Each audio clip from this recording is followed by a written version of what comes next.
Welcome to the Graybeard Wisdom Podcast, where age is not just a number, it's a story. I'm your host, Mark Freeman, guiding you through the timeless tales, invaluable insights, and hard-earned life lessons from those who have walked the path before us. Here, we celebrate the wit, grit, and wisdom that comes with the silver lining of experience.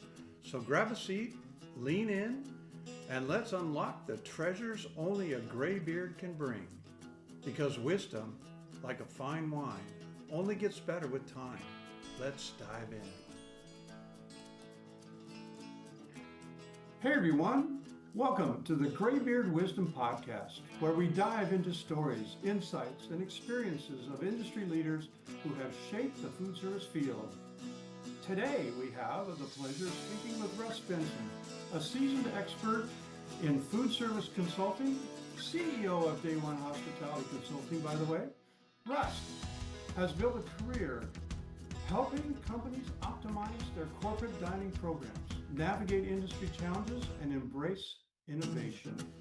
We'll explore his journey, how he got started, the lessons he learned along the way, and what excites him the most about the future of food service. Plus, we'll tap into some behind-the-scenes stories, professional reflections, and a few rapid-fire questions to keep things interesting. Russ, welcome to the show.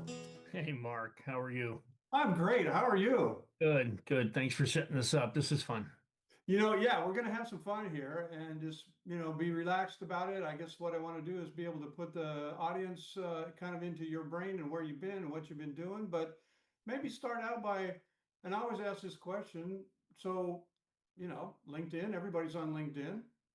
What is it that's not on your LinkedIn profile that our audience might want to know? From a professional history standpoint? Whatever you want. Oh my goodness, what's not on my LinkedIn profile? I don't think I have anything in there about the Hennessy trip that I did for the U.S. Air Force. Oh yeah, what's that all about? Yeah, so I had the privilege of being selected to be an evaluator, a judge for the U.S. Air Force to assess 8 different Air Force bases that had already been kind of shortlisted as some of the best Air Force food service in the world. And I got to tell you, that was still is one of the top 10 things that I've ever done in my life. Just the pleasure and being humbled by meeting all the young airmen who, are fighting for our safety and our freedom. And I mean, real young men and women, 20, 22, 24 years old. And so I got the opportunity to go as far west as Anchorage, Alaska, and as far east as Incirlik, Turkey. Awesome.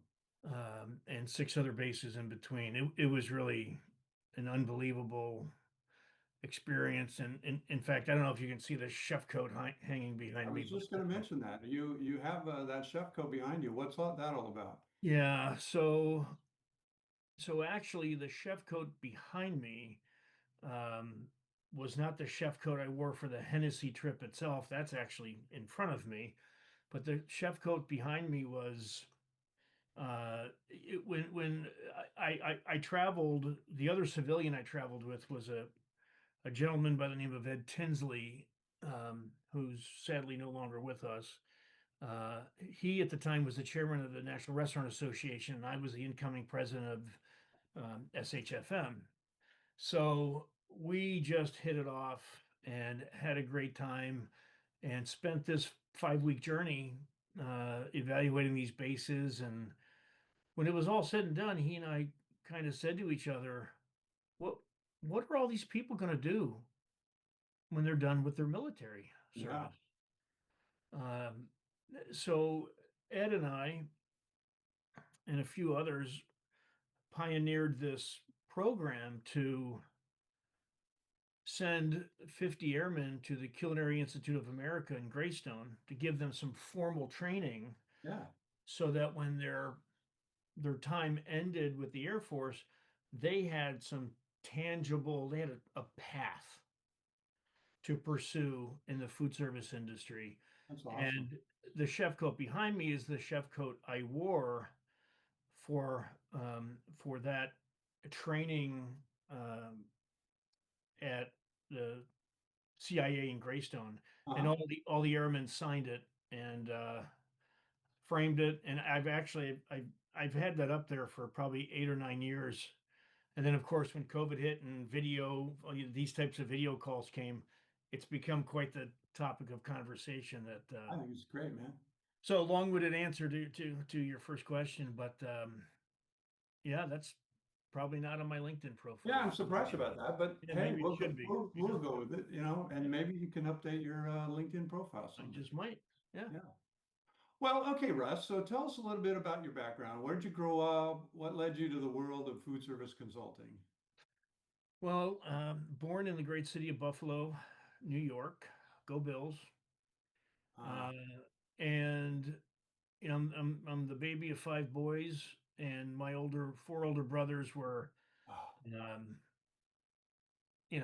always in the restaurant business, bussing tables, washing dishes. Um, my father, way back when, was a salesman with Sexton Foods. Way back when, for those of us who remember Sexton Foods, that red and white truck. Um, I'm not that old. no, you would know nothing about that. So my father was kind of in that space, and I don't know if that had anything to do with it, but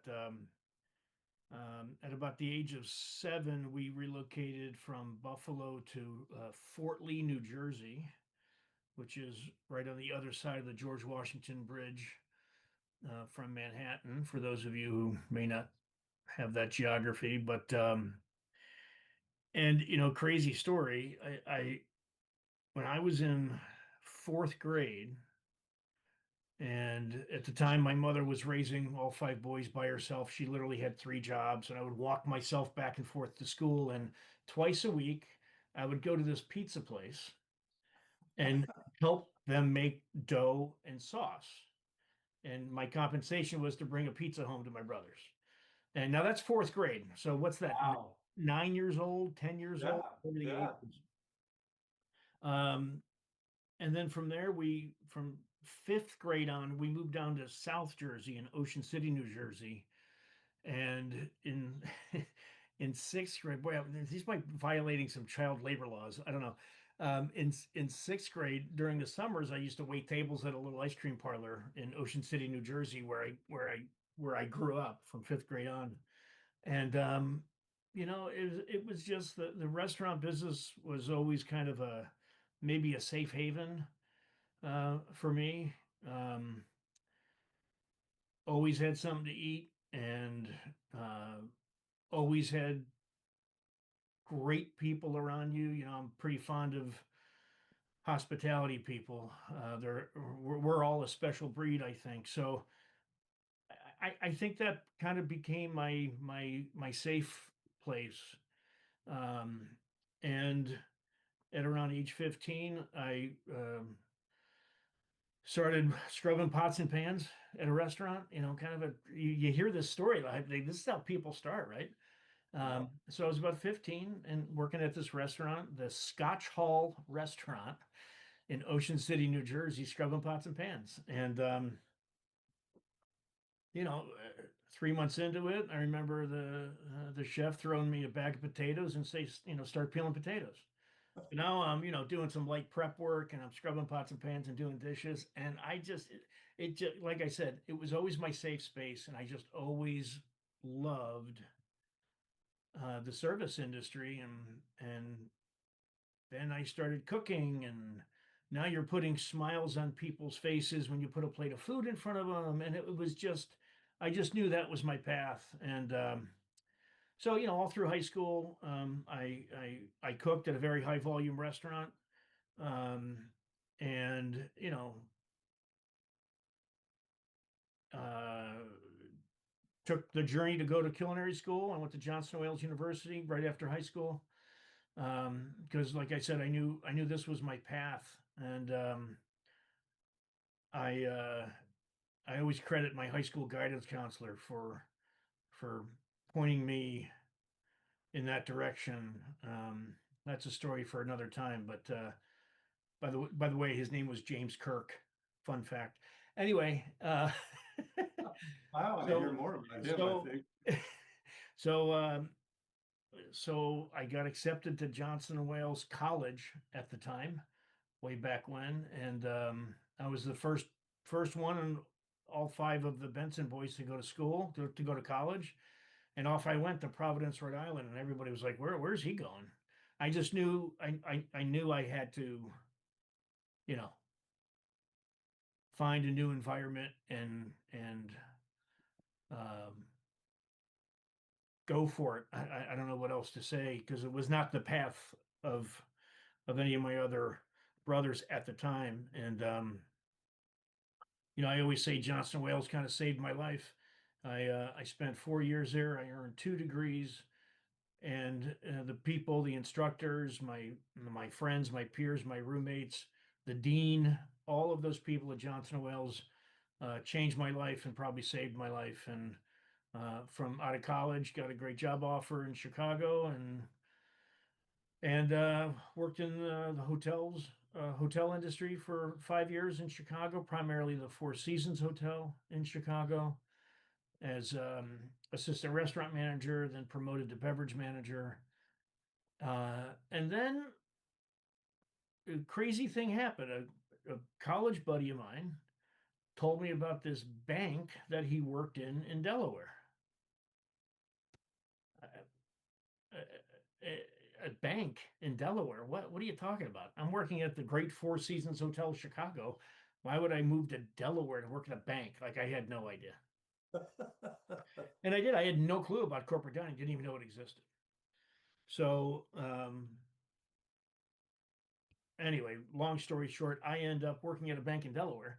I never thought I'd leave the Four Seasons, but they made me an offer I couldn't refuse, and for 10 years I helped support uh, running this large on-site food program at MBNA America, and again had some incredible people around me, mentors, peers, people who took took chances on me, and um, never underestimate the power of mentors and being a mentee, Yeah. because they I don't even know how long the list would be if I started writing down people's names that have helped me, because there's no chance I'm sitting here having done anything by myself. No chance. Well, and that's kind of the way this industry goes. I mean, you talked about it earlier with, somebody knows somebody that knows somebody, but you started in the dish room and pots and pans, and then you got to know a cook, and that cook knows a cook, and blah blah blah, and all of a sudden you're in it. I had a similar story. I mean, I started in the dish room as well, and so it was fun. It was when you're young, it's like woohoo, there's it's you're when you're busy, it's everything's on fire, and then you calm down, and then you go back on fire, and it's exciting. I mean, so that's kind of the way this industry is, right? Yeah, I mean, there's so much enthusiasm and energy in the hospitality business. It is. Oh, It's addictive. Um, so I don't know. It's been 40 plus years of um, committing to serving people and mentoring people and being mentored by people, and couldn't imagine any other path that I would have been happier in. It's been something. It's just been such a true pleasure and so rewarding to be part of this industry. But so I guess to finish out the career journey, so I was a client liaison for a large corporate dining program for 10 years. And then I went on to the supplier side, the contract food service management company side, yeah. for about 8 years, primarily running a small boutique firm here in Chicago. And so I got to the point where I said, okay, I have all now I have 30 years of experience at that point, and realized I wanted to help people. I guess it's part of that Yeah. hospitality DNA, I guess, but helping people, teaching people. And I started my consulting journey 12 years ago in 2013. And I took the prior 30 years of experience and put it all in a blender and took all that knowledge. And for the last 12 years, I'd like to say I've been not only having an unbelievable amount of fun, but I'd like to think I've been impactful with our clients and their programs and um, teaching them how to run on-site food programs because most of them it's not their skill set, it's not their core competency because it's they're either working in a college university or a large Fortune 500 company or they're not hospitality people. So teaching them and you know giving them the understanding which eventually turns into them appreciating the complexities of the hospitality industry, the food business, the restaurant business, whatever you want to call it. So Mark, I don't know, it's a long-winded answer again, but yeah, it's been a 40 plus year journey from stretching pizza dough from when when I was 9 years old to scooping ice cream to scrubbing pots and pans and then learning how to cook and Well, that it's really interesting, Russ, the journey you've been on, and what an exciting time it's been for you. I mean, you moved from this to that to this, but to me, there was probably one point where you decided to be a consultant and help people, like you said. I mean, was that was that a scary time or an exciting time? Or, I mean, starting your own business isn't, I've been a part of a couple startups and, it's tense and, you're wondering where your next dollar's coming from and all that kind of stuff and your family and all that. So, I mean, how did you maneuver all of that kind of stuff to be able to say, consulting, this is it. This is my passion. How did you get there?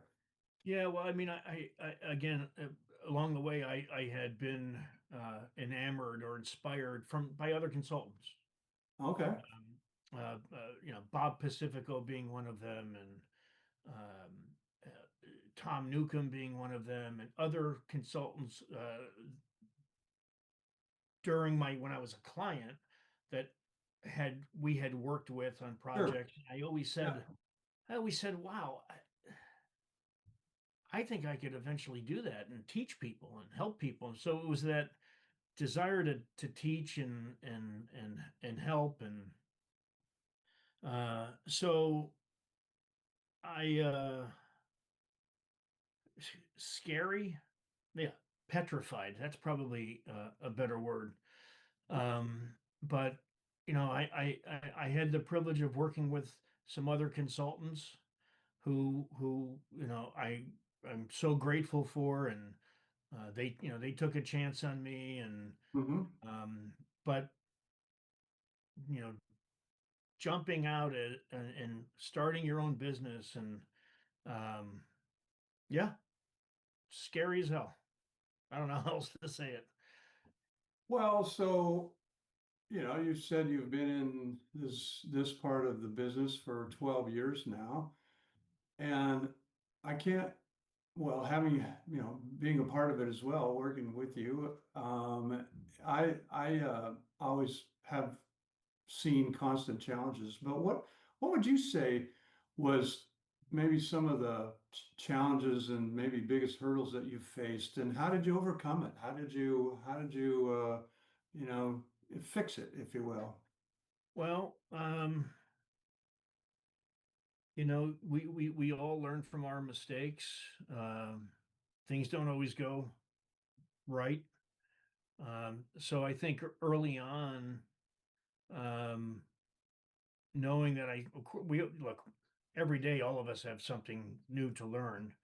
I just think I would reflect back on projects and always challenge myself as to what could have been done better. And having been a client, like yourself, Yeah. and having been a supplier prior, Yeah. um, I was always ultra respective of everybody's seat at the table. Um, and even if a project went exceedingly well, I would always beat myself up because I wanted perfection is a stretch, but I wanted to be exceptional. Uh, so just, you know, man, pushing myself and the unbelievable inspiration from my wife to support me and push me and uh, you know, you can do it. You're going to be great. And she was a big inspiration too. So yeah, there's a lot of things that haven't gone perfectly with client work, and all we can do is strive to be better and learn from those mistakes and fail fast and learn quickly to you know try not to make those same mistakes again. So Yeah, yeah, and that's the kind of the definition of forward thinking and let's fail fast and move on. So yeah, it's a great word to be able to do that. You bring up Gemma, and she's such a great person. And I guess maybe you could just give our audience a little bit of insight where you met her and how that journey went too, yeah.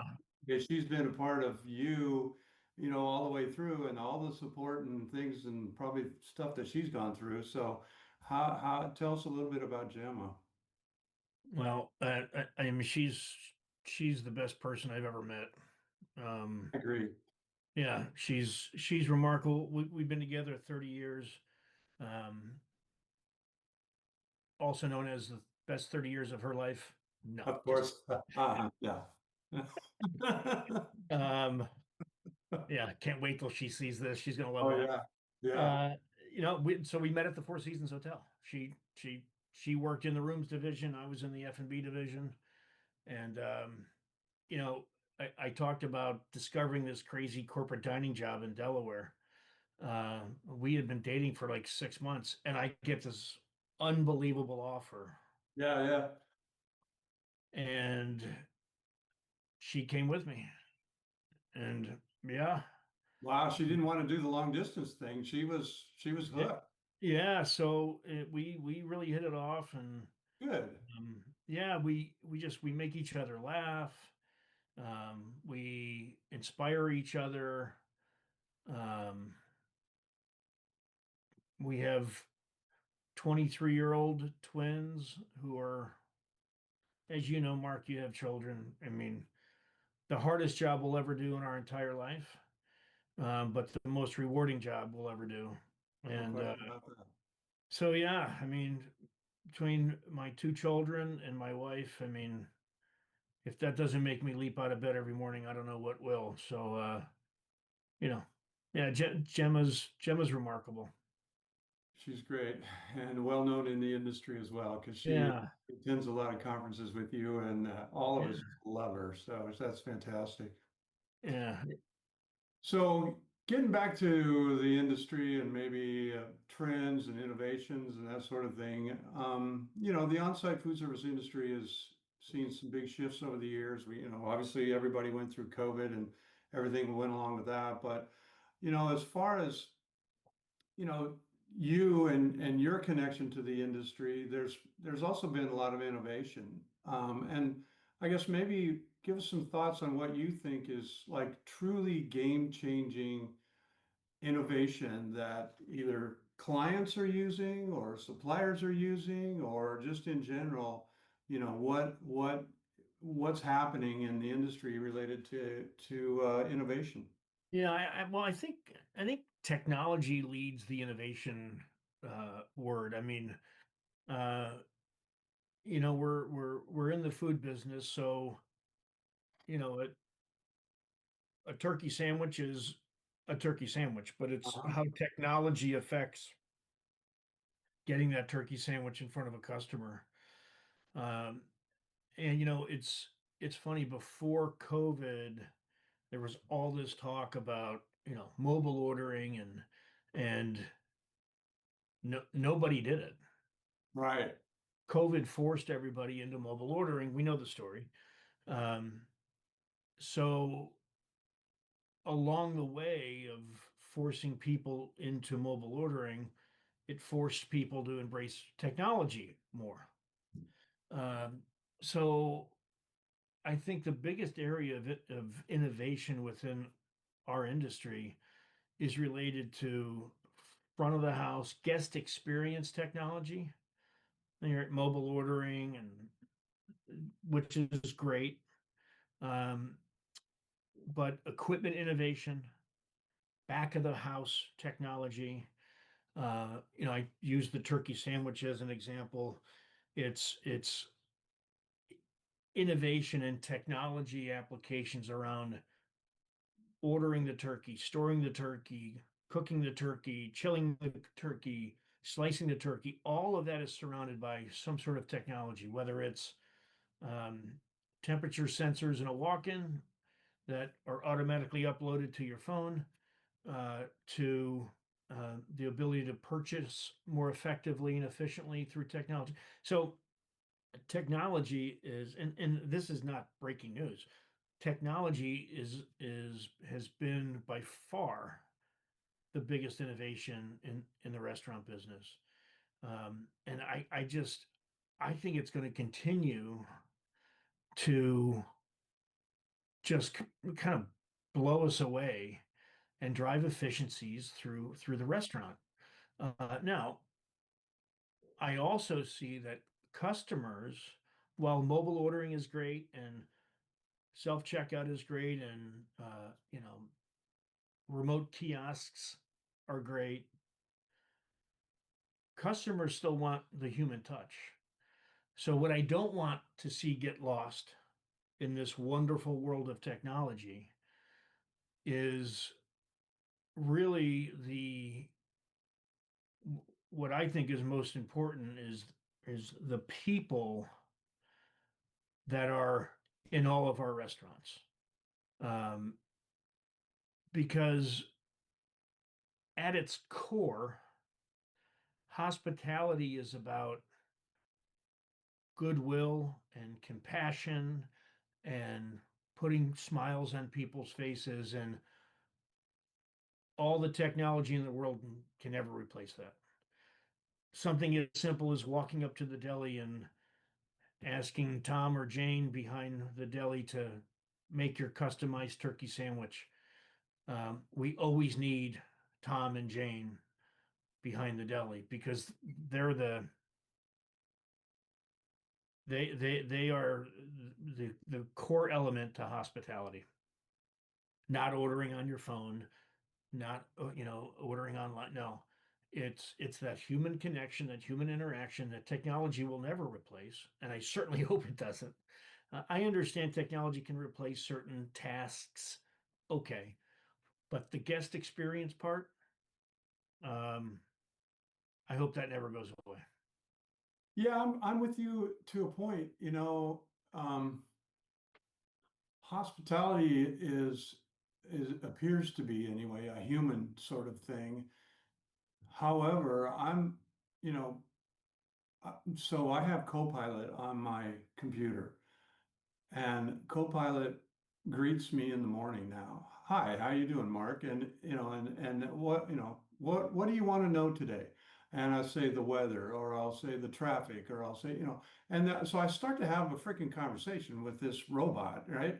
And and I'm just, I'm thinking how that might play into, the world of hospitality, because at some point, they're building robots now that are human-like, and you'll talk to a human and it'll or a robot and it'll just be normal, right?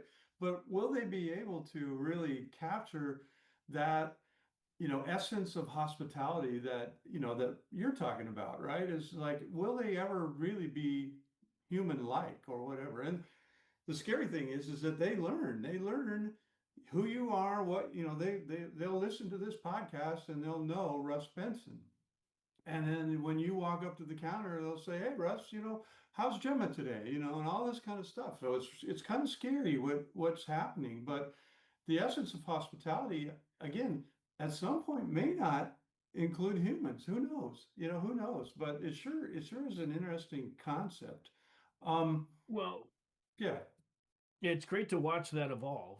Um, but I just hope that these incredible people that work in these restaurants, uh, I hope it's never totally replaced because I'm the type of customer who wants to say hi to yeah, Tom and Jane behind the deli and how was your weekend, and yeah, because I crave that human. Again, that's the hospitality DNA in me. yep, So maybe I'm not your typical hospitality consumer, but I just I just I love those hourly workers who are in there just giving it their all, and I just because yep, that's where I started, man. and sure. and those people mean a lot to me. What about back of the house? I've done a podcast with a couple people who talk about robotics, and back of the house kind of, the French fryer that cooks or whatever. And I recently went to the NRA show and they had a robot there that would fold the napkins, right? That's all it did for the whole time, and I'm thinking, man, it was kind of complicated for that robot to just, do a roll up, in a restaurant, right? Kind of a thing. And so I guess as you're out with your clients and, seeing what's going on, are they, still relatively new, but are any of them kind of considering, either robotics or, how AI works, rationale oven, or, I mean, are they kind of more, like you say, more back in the house than the hospitality piece of it? Are you seeing any of that show up? Not as much as I thought that I'd see at this point. uh, Yeah, yeah, back of the house technology, I mean, just smart equipment, smart combi ovens that's talking to the blast chiller, and that's great. I'm all for that type of technology. um, because that's where you really gain your efficiencies, and that's not a customer touching or customer facing right, part of the experience in the back of the right, house. right. Um, so the equipment innovation is just remarkable. I mean, there are robotics for probably every task now in the back of the house, Yeah, but very far and few between do I ever see it implemented. Um, and I think that's where we as consultants and advisors can educate our clients, because our clients don't have any, perspective typically. 9 out of yep, 10 clients don't have any perspective about kitchen technology or huh, innovation. So that's our job, right? yep, To yeah. to to bring that to the client's uh, lens. And but yeah, I'm shocked, Mark. I don't see more of it. It's almost like I said before COVID, when we all talked about mobile ordering, but nobody was doing it until we were forced to do it. And Yeah. now it's, why isn't all this, we talk about all, and we see it. You just saw it at the NRA show. We see all this technology, and yeah, of course it exists in pockets, but it's not mainstream. I'm surprised. I am too, and it's funny, when we do recordings like this, here we are in 2025, and it'll be fun to look back at this conversation, in 2030 or 2035, and just, we'll probably laugh about, because it will have ingrained in the kitchen of the future will just be something completely different, is my guess. But anyway, it's kind of, strange, but.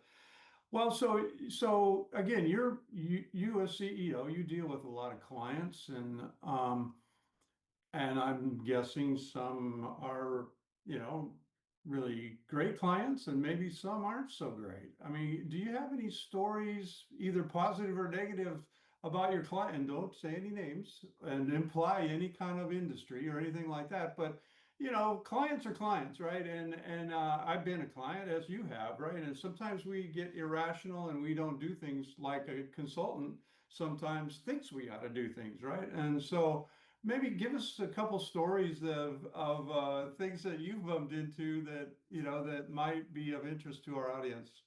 Yeah, I mean, sometimes clients, are set in their ways, or they're stubborn, and uh, they're not open to new ways of thinking. I was Which never like that. no, no, I'm sure you weren't. So they which is a counterintuitive to the fact. Well, if they've hired you, Yeah.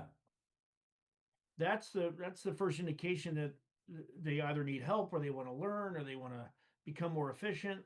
They have a need. Um, so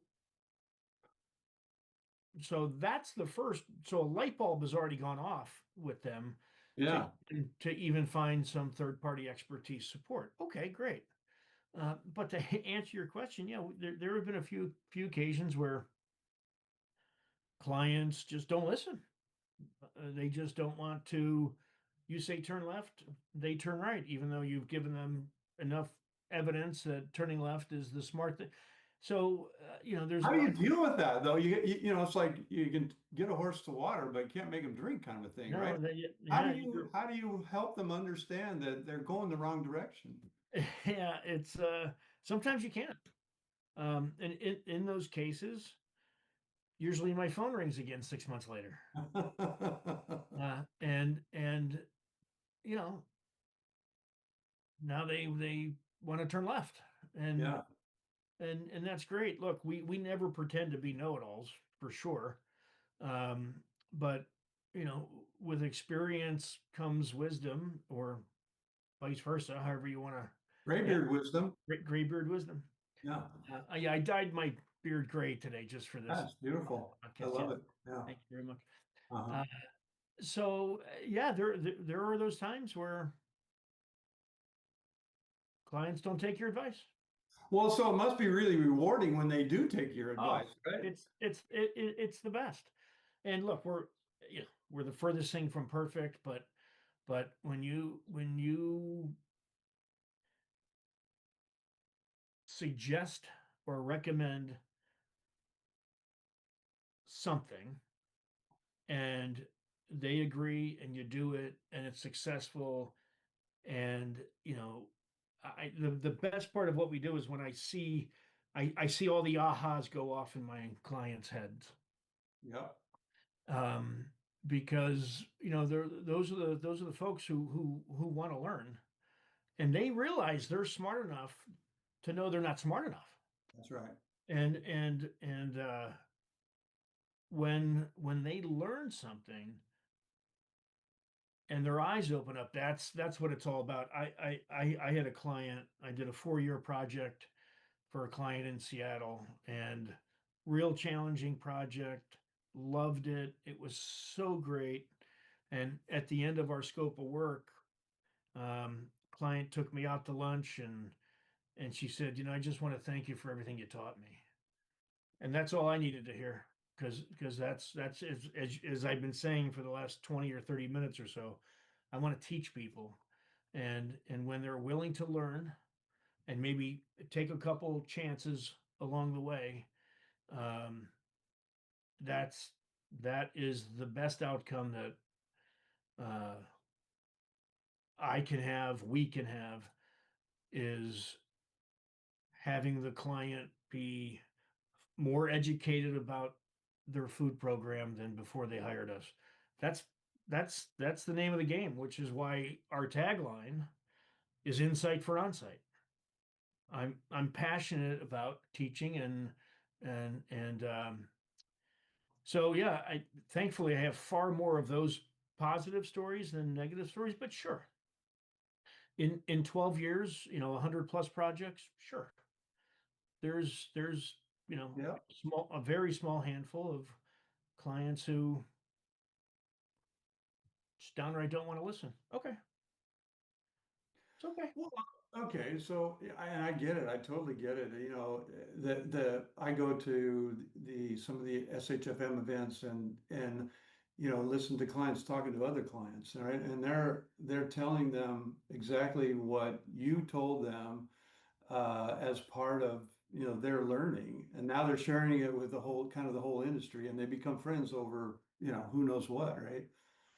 Um, Okay, so food service is great. You know, everybody's having a fun time and blah, blah, blah, blah.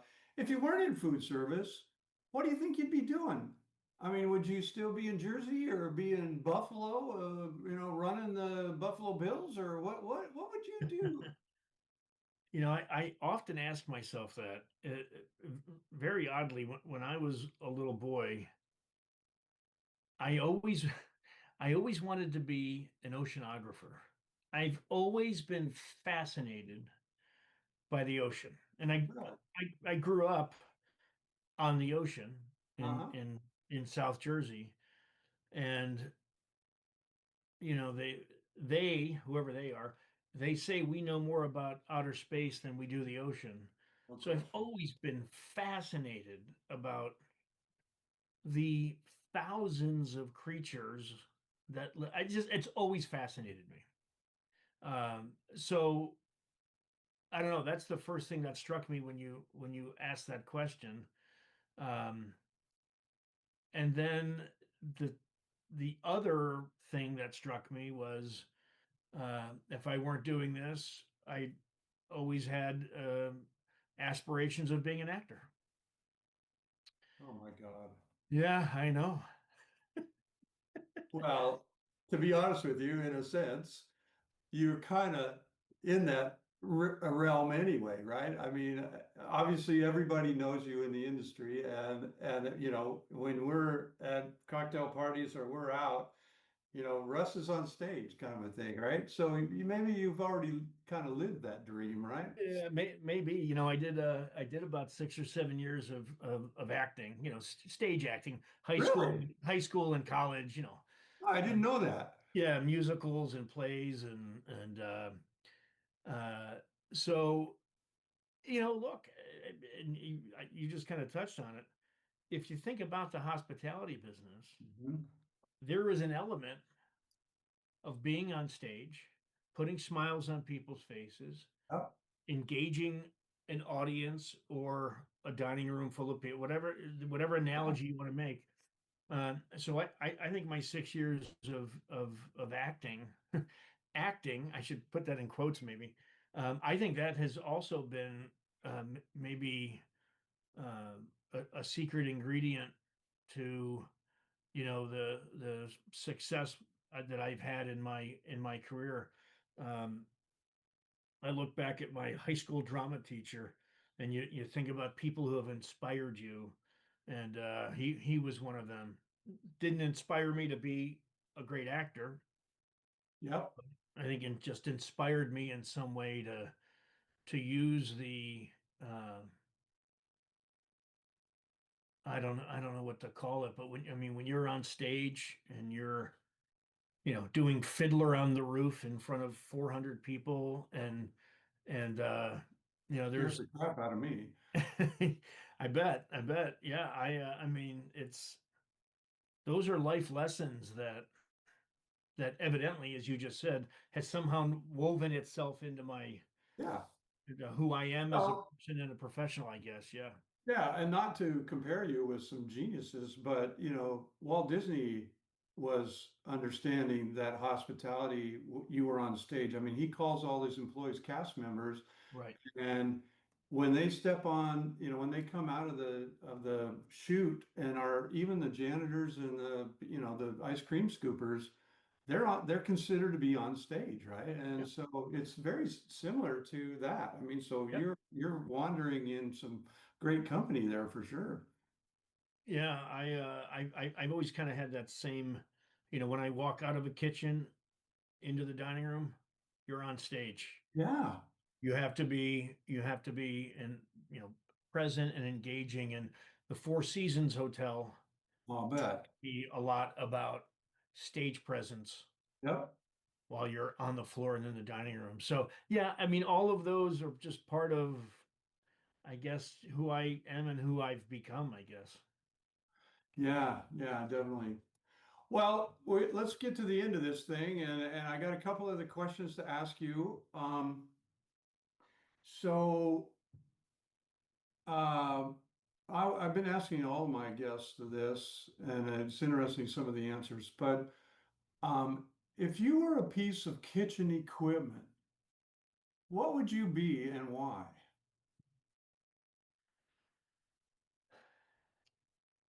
Wow.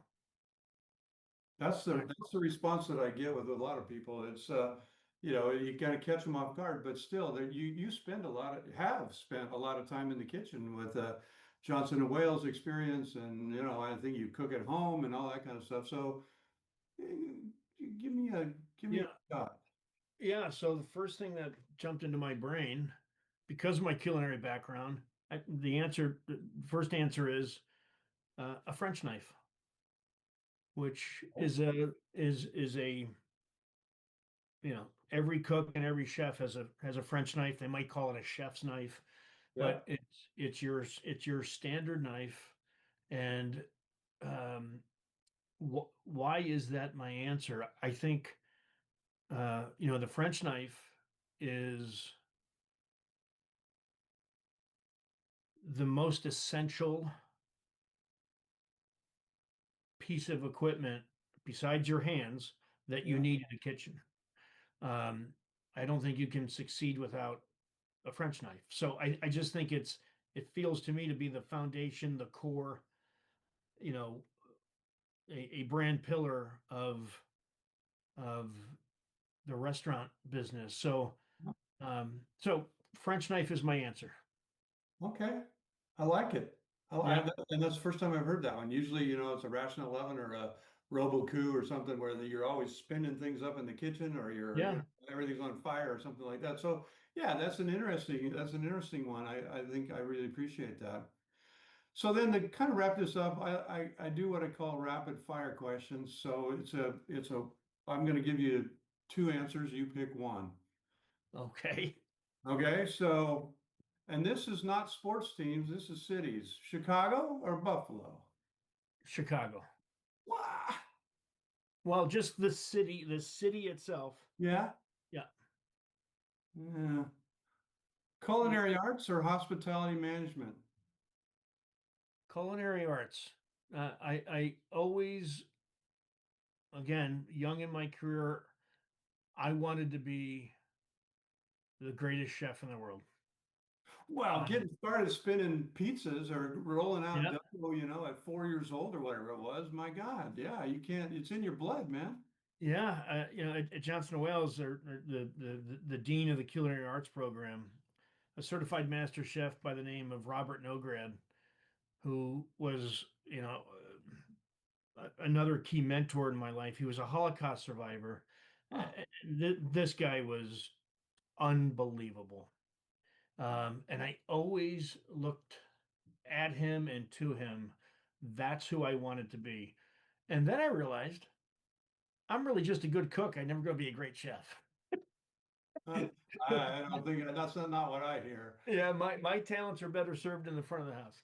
Um, Yeah. but to answer your rapid fire question, yeah, I mean, I still would love to cook more and get better in the kitchen. And screw hospitality management, is that, I mean, Well, no, that wasn't one of the options of the rapid fire. okay. Let's see, pizza or sushi? Pizza, Movies or books? movies, Morning or night? morning, How about sweet or savory? savory, And logic or emotion? logic. Ah. Now, 20 years ago, I would have said emotion, but as the beard gets grayer, I think the answer is logic. Okay. Well, that kind of wraps it up, Russ. This has been awesome. Um, I mean, I see you a lot because we work together, but this, to me, we got in a little bit deeper and it was really a fun day. And I really appreciate the time that you've taken to, to give us some graybeard wisdom, if you will. And I really look forward to, having this be out to the world to see because I think they'll really enjoy it. So thanks a Well, lot for that. thank you, Mark. We've known each other, what, 20 years? Yeah. That sounds about right. Um, and you two have been a mentor and an inspiration to me. So thank you for being part of the DayOne team. Thank you for organizing this. But most importantly, thank you for being a friend, and that's the most important part. So this was great, man. This was a lot of fun. You're gonna make me cry. Oh, stop it. Yeah. Okay, man. Well, take it easy and thanks again. Appreciate All it. right. Thank you.